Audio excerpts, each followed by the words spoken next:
There it is, everybody. It's the brand new intro. I learned a couple of things as the intro was going. Number one, we got a brand new intro. Number two, we're live again. So how about that?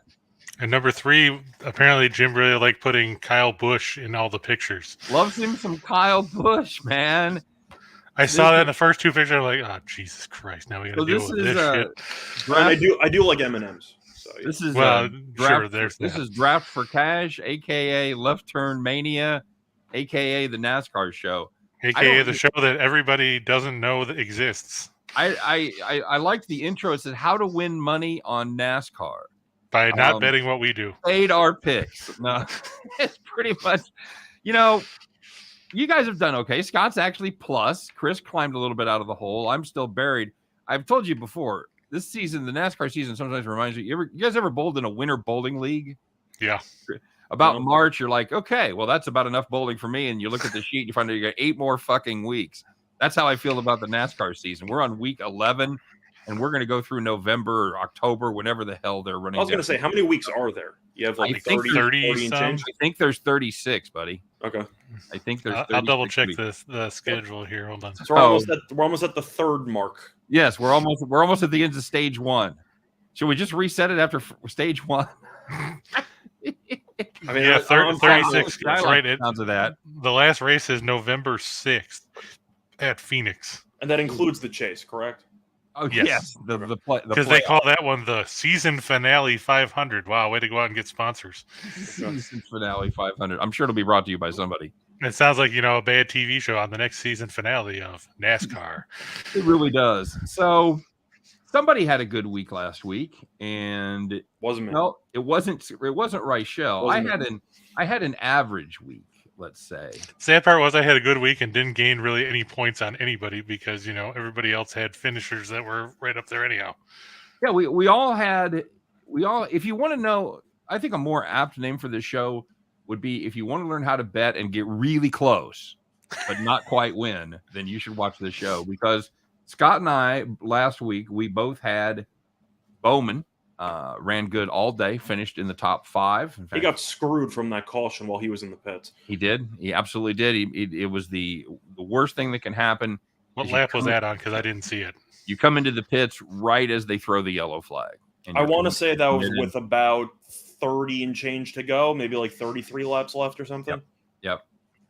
So yeah, that's the worst when you get shafted like that.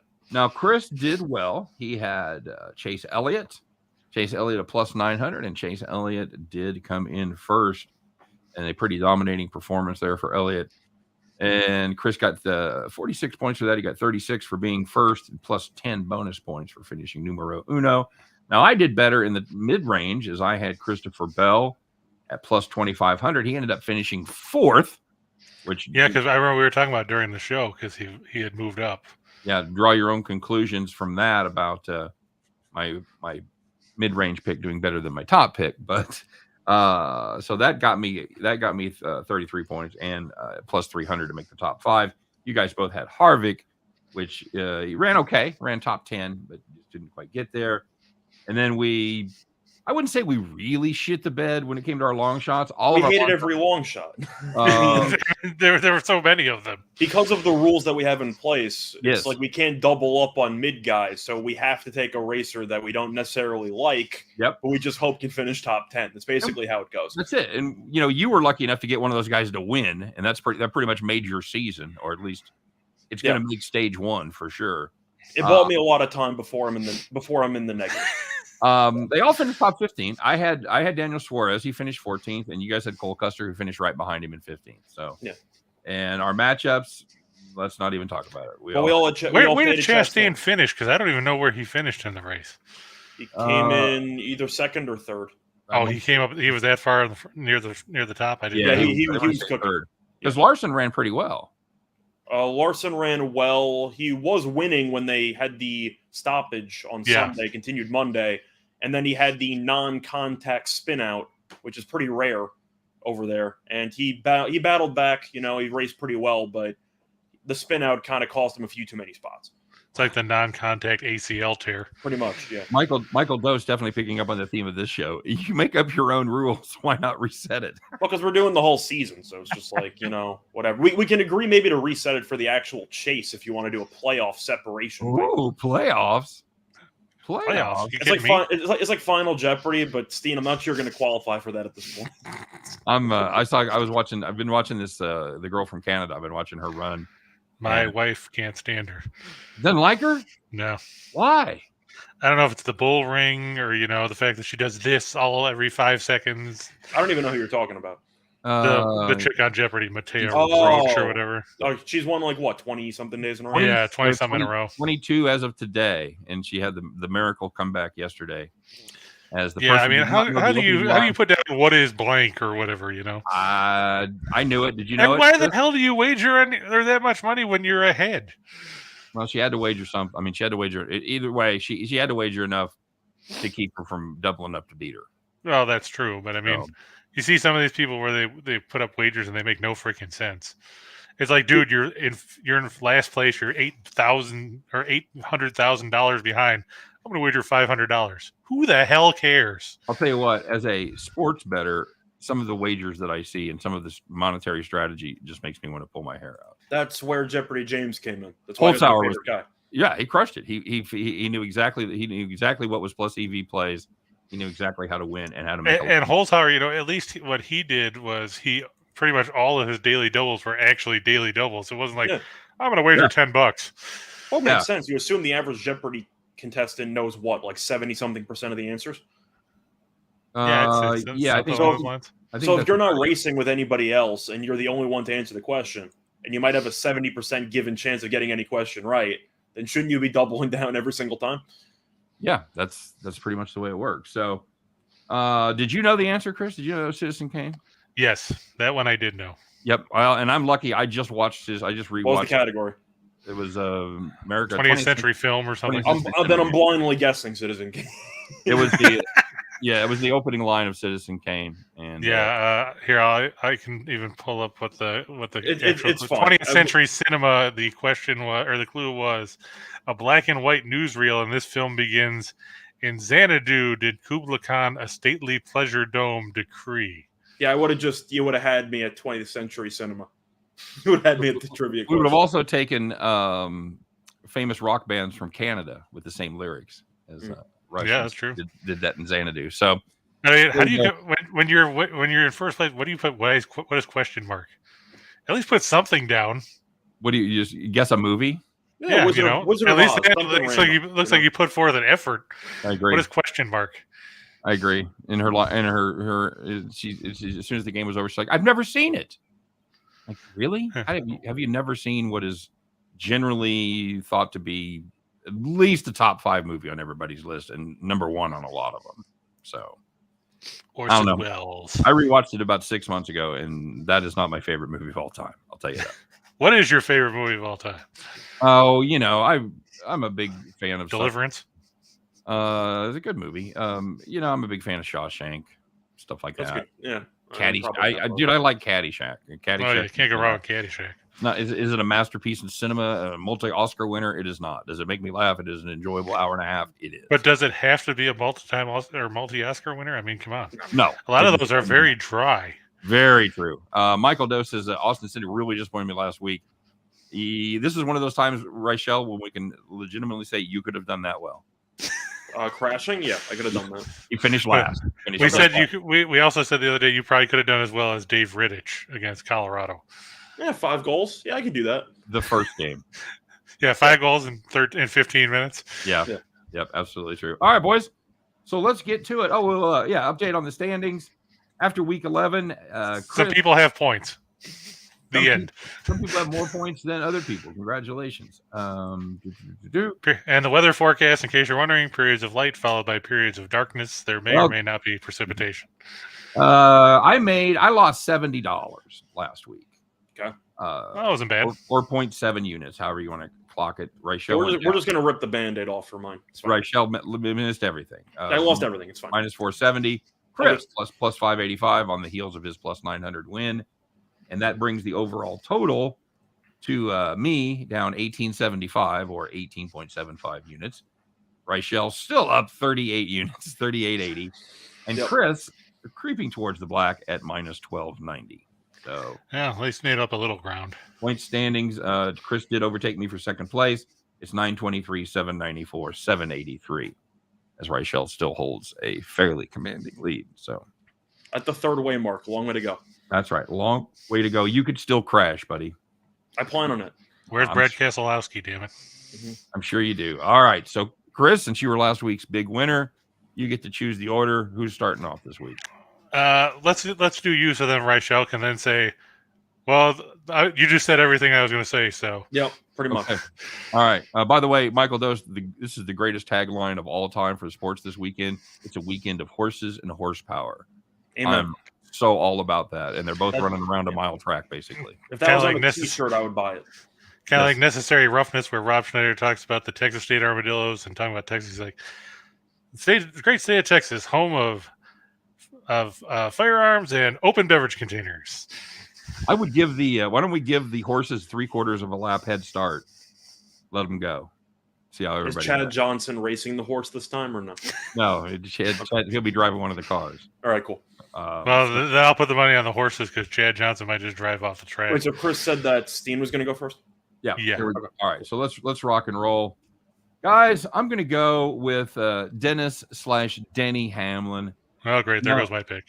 Well, that's what you get for making me go first. Now it looks like you, who's the schmoo, just following along. He's had great success.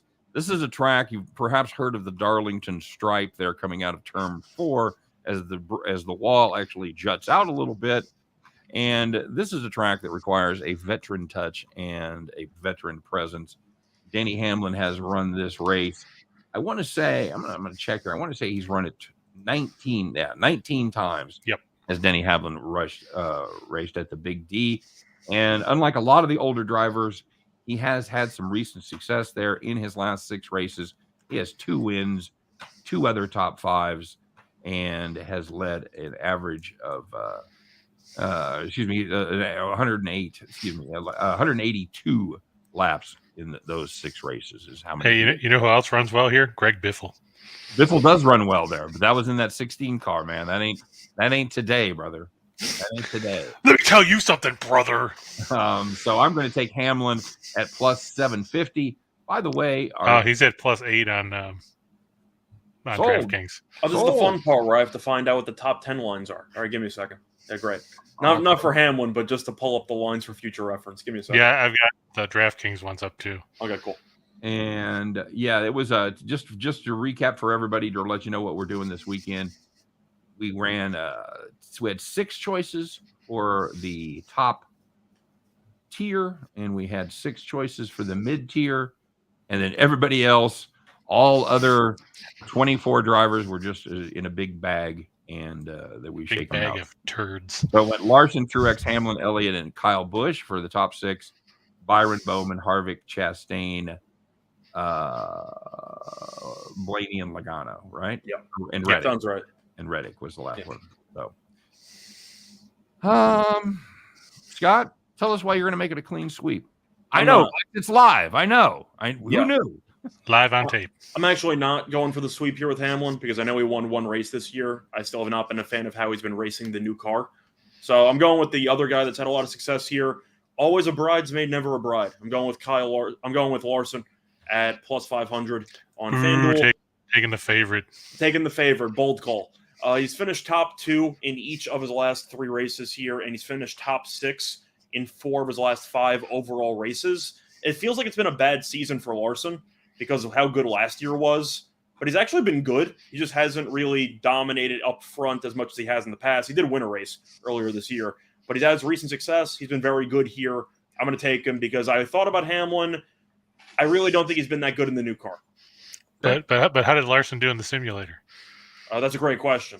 Probably worse than Byron did in the simulator because Byron was the simulator's king. He led 60 laps and dropped 3 N-bombs. So. Only 3? Damn, I had the over on that. There goes the over. I don't know what place he was in when that happened, though, so I don't know. Yeah. All right. So that was a driver that I considered to the last minute as well. It really came down to those two for me. So, Chris, you say you have Hamlin? Yeah, I was with the limited amount of research that I had to do, which was basically when I logged in. Yeah, I like Hamlin. I just, like you said, he's got a good track record here. And, even though he, like Scott said, he hasn't run all that well with the new car, this is, like you said, a track where experience pays dividends. Mm-hmm.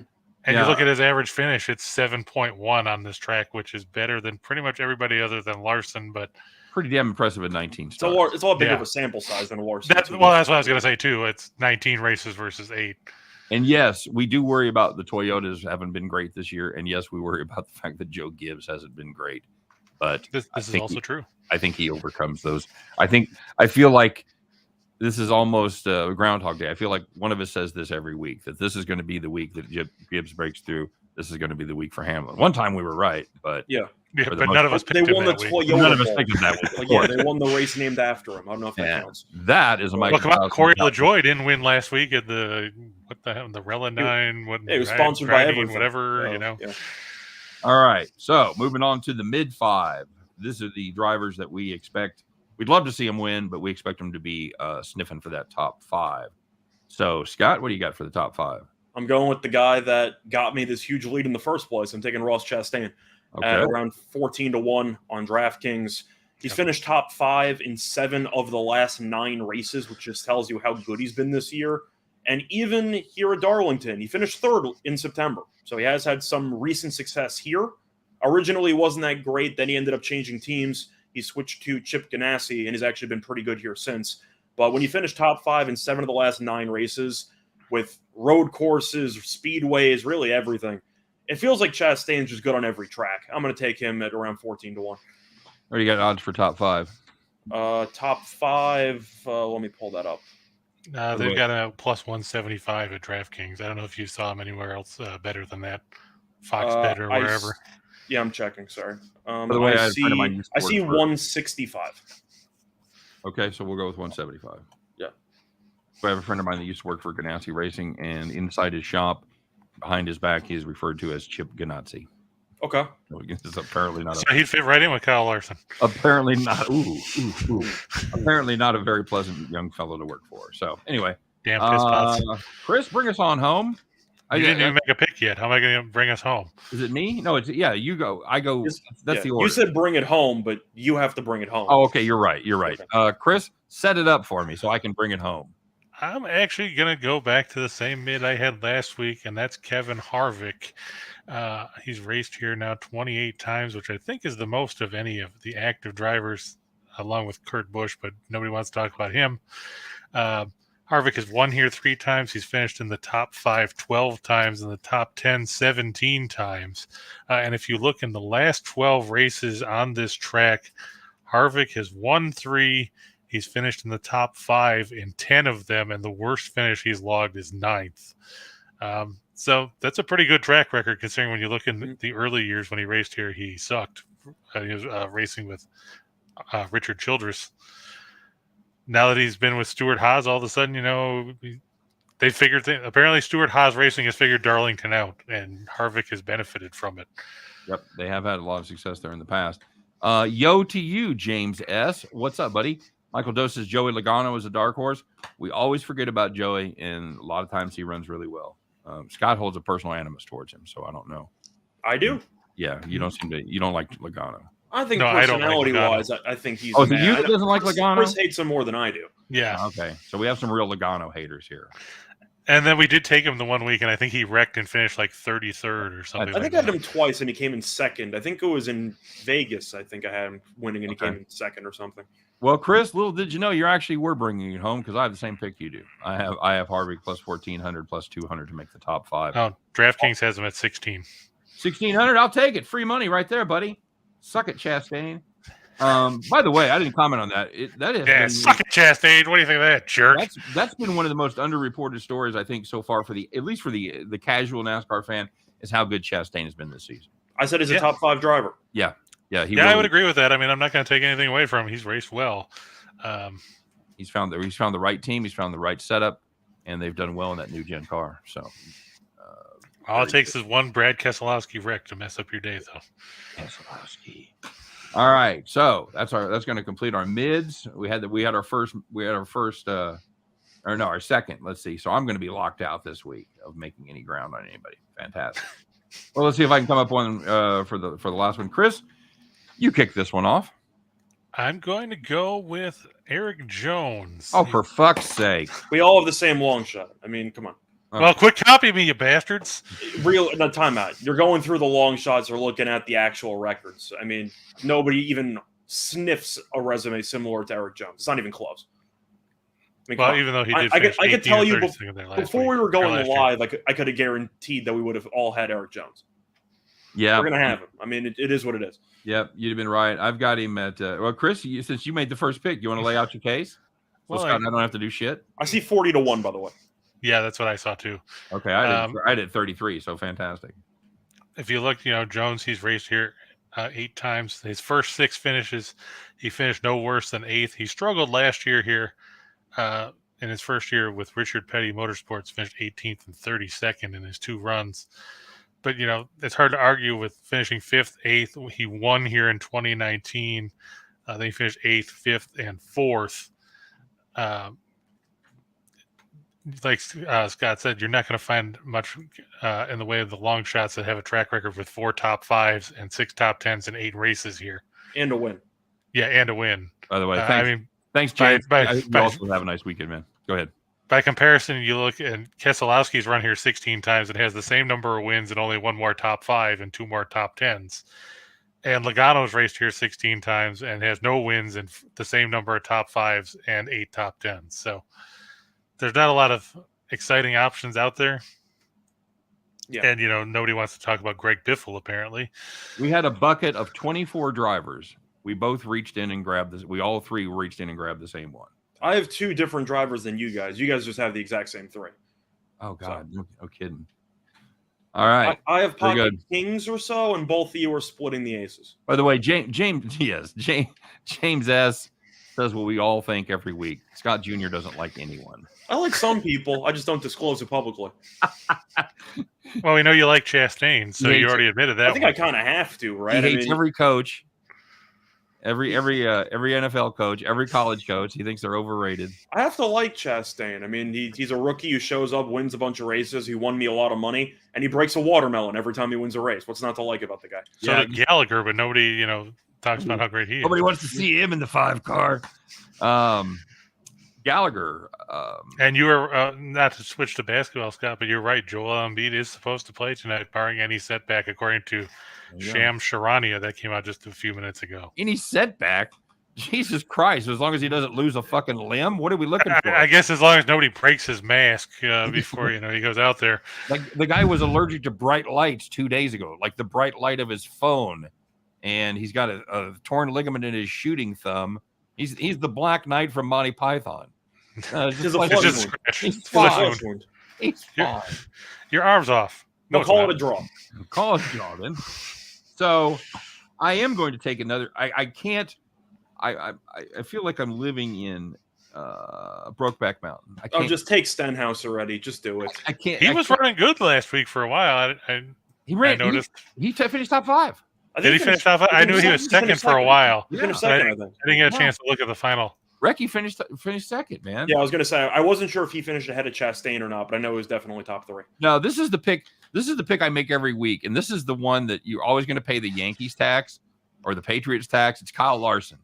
So you're always going to lay money, and I always do it, and he always fucks me. So I've got Larson over Truex minus 150. I think we've all wow, yeah, that is some heavy juice. Well, I only paid 170 last week, so this week feels like a sale.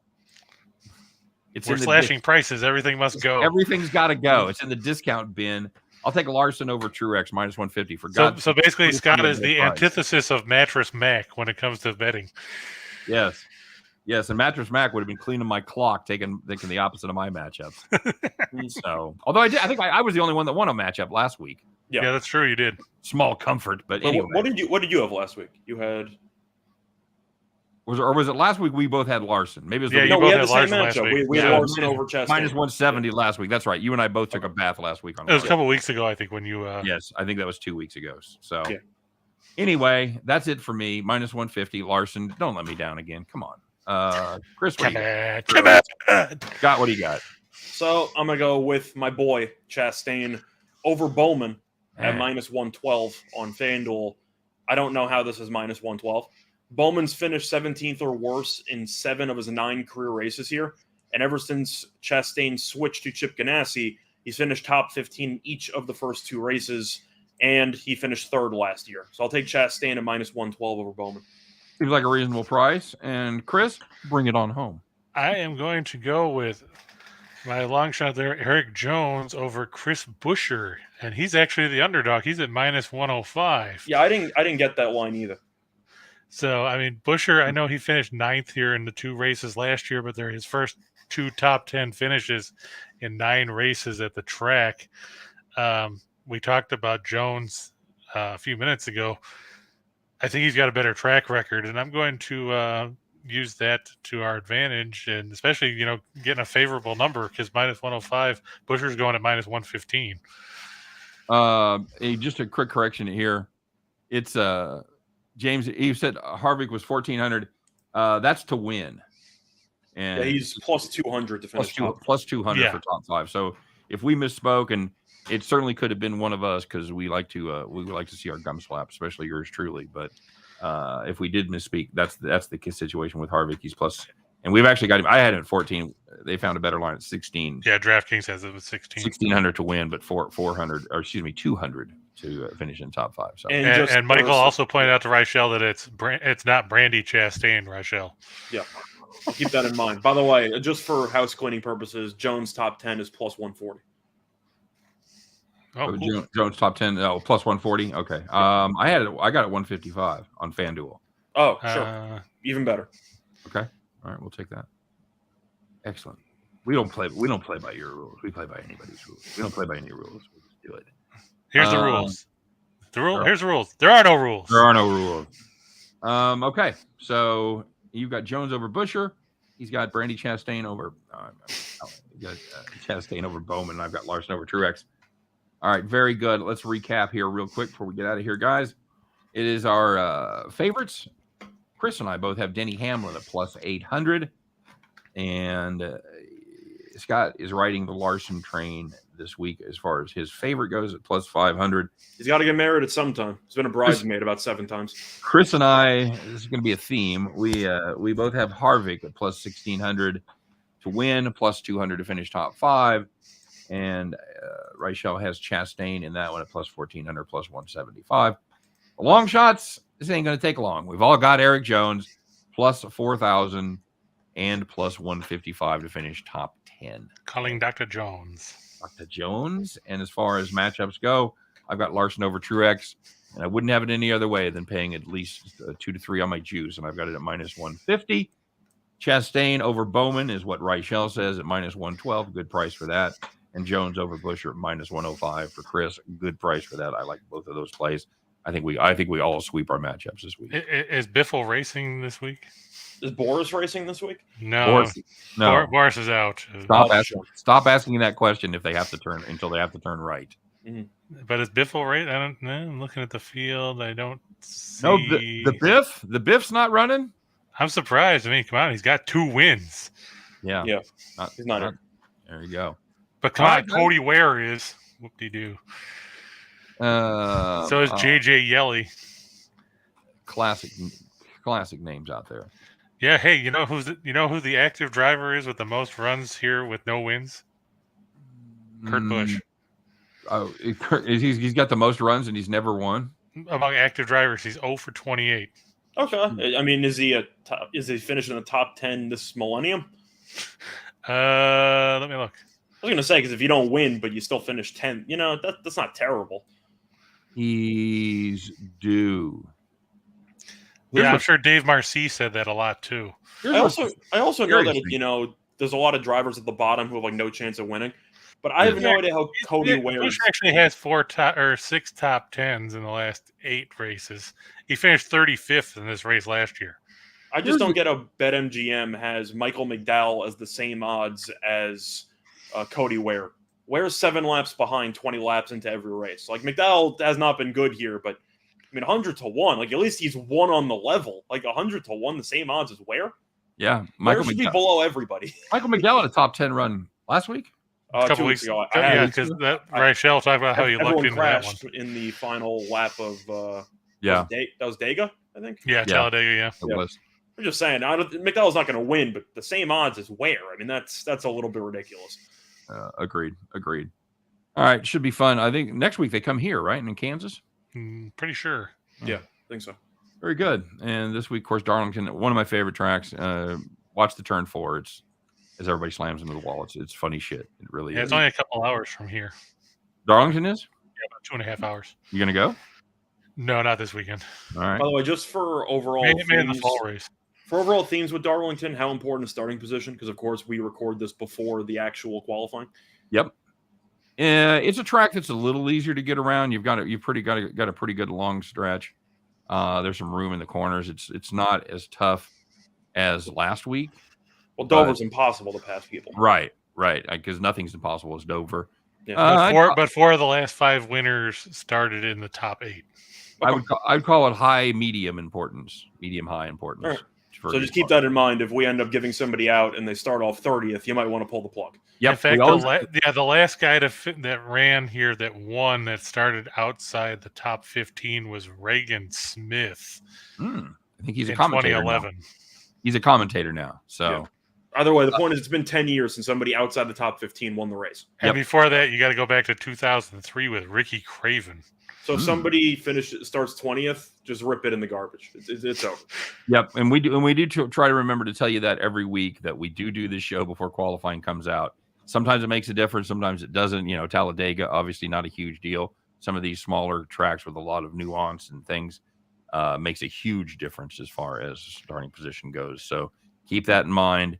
We recommend that you keep all your plays close to your vest and keep them in reserve until qualifying comes out, because somebody could have bad equipment. You know, one of our guys could run really well and not be able to pass inspection, have to go to the back of the pack. If you crash, you could lose an engine, you know, all those things that make you go to the back of the pack. And if they do, they're pretty much fucked. So yeah, and just to put that in perspective about racing here, since this track started in 1950, I just went back through the 121 races. Only 6 guys have started outside the top 15 and won, and 2 of those came way back in the 50s. All right, then. So I would erase my medium high importance and just make it high importance. How about that? I didn't realize the difference. I didn't realize the stats were that stark. Yeah, I didn't until I just went through it. Like I said, the very first race, Johnny Mance started 43rd and won. I was going to say that kind of comes back to what we said when we renewed the NASCAR show after a year off, which was when we originally did it. Qualifying was midweek, right? So we already had all the information we could pick from there, but now it's out of our control. You know, we're just doing what we can. All right, guys. We appreciate it as always. Everybody stopping by, especially all the live people. By the way, Michael Doe's favorite movie is Animal House. Favorite comedy movie.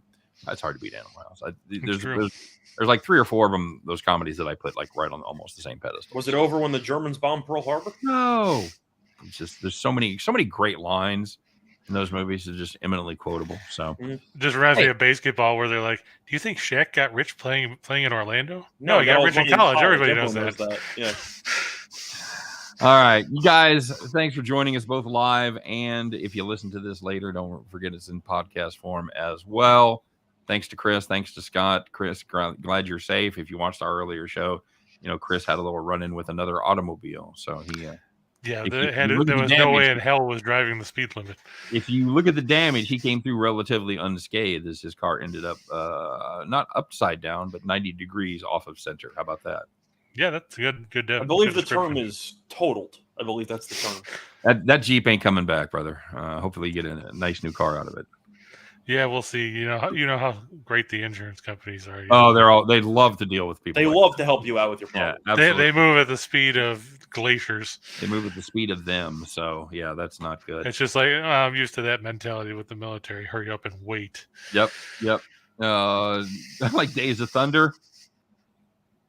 Yeah, if you want to consider, Rubbin's racing, buddy. Driving driving a Jeep Liberty and ended up making a turn and ended up on your side when the next thing you know, you're looking at the ground. Did you see him coming? No, because what it is, there's a blind curve about a quarter of a mile down the road from where I was turning from. Okay. And when I looked left and I looked right and I looked left again. There was nobody there. And the weird thing is we were looking at the pictures that we took afterwards. And, you know, when you're turning left, you're going to be like this. The car that hit us ended up going this way, like he was going to veer off into oncoming traffic. Like, where the hell are you going to go? Right. So, you know, they saw it off the front of their car, but, you know, it crunched up the driver door and bent it all out of whack. And dumb fucking people. Glad you came out of it all right, brother. I'm glad you just got some bumps and bruises. So yeah, I'm still just pissed off. But you know what can you do? But how did it feel to be in the shoes of Brad Keselowski for like 30 seconds? How did it feel? Brad Keselowski usually is the one doing the ramming. It seems like you missed such an opportunity to say, "God damn it, was that Keselowski?" I thought about it afterwards. Right. Did you see who hit you? No, but I have a feeling I know who it was. I think the car had a giant 2 painted on the side. All right, you guys have a great weekend. Everybody out there in the radio, TV, podcast, YouTube land, you guys have a great weekend too. We do this every Friday. Sometimes we post it on Saturday. Sometimes it's live. Hell, today we didn't even know. So you guys enjoy that. That's the best part. It is. I like it. I like to keep it fresh, man. So you guys have a great day. Thanks for checking you didn't even know it was live, so you can't say you're trying to keep it fresh. Well, it occurred to me right as I was setting it up, going, "Oh, this is going to be live." So it's the Eat Fresh Refresh at Subway. That's it, guys. You got your backup car ready? No, he does not have a backup car ready. And he's. Are you going to get a rental? Did you get it worked out with the rental with the insurance company? No, I tried to call him back and got his voicemail. Motherfucker. And then they're like, you know, if you call before 3:30, you'll get called back the same day. If you call back after 3:30, you won't get called back the next business day. It's like, so I'm going to do what the fuck? You work till 5:30. Where the hell are you? I'm going to do this because I think there's almost zero chance they sponsor this show. It's progressive insurance. Fuck Flo. Fuck Jamie. Fuck the rest of them. None of them know how to call anybody back. So yeah, Chris, this guy's name is Trevor, so I should have known I was in trouble. Trevor or Travis. It's like that skip that George Carlin does, you know, Brad and Tucker. There's nobody named Trevor that ever picked up a fucking fuck Kyle. Kyle sucks. Nobody named Trevor has ever picked up a phone call before finding out who it is. No one. That's not good. So I'm putting progressive and I'm putting Trevor on blast. Fuck you leaving a man without a car for a weekend. Call a brother back. That's all I'm saying. All right. You guys have a great weekend. And on that note, you just been dropped by progressive. I was like to end on a high, friendly note. All right. So, hey, why don't you win some fucking money out there? Good luck in the Derby, no matter who you watch going around the track, whether they're going 150 miles an hour or whether they're going about 35 miles an hour. Or the Demolition Derby.